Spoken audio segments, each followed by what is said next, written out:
אנחנו הולכים לאינטרנט, לדפדפן. בשורת כתובות אנחנו מקלידים www.classicshell.net. את הכתובת להורדה של התוכנה אתם יכולים לראות מתחת למסך.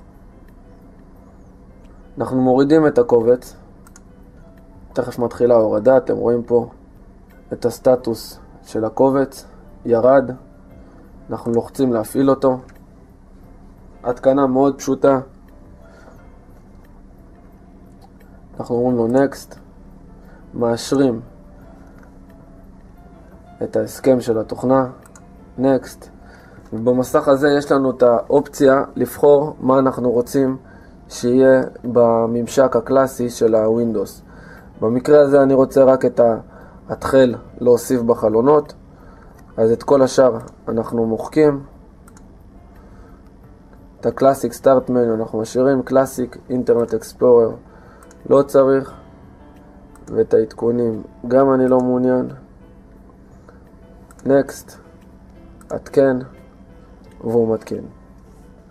אנחנו מאשרים לו את ההבטחה של הווינדוס 8,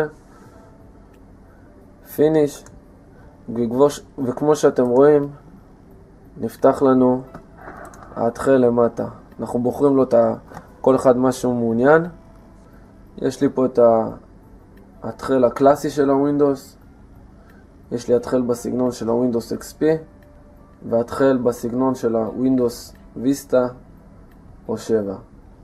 במקרה הזה אני מעוניין בוויסטה או 7, מסמן אותו, מאשר, וכמו שאתם רואים פה יש לנו התחל בווינדוס 8.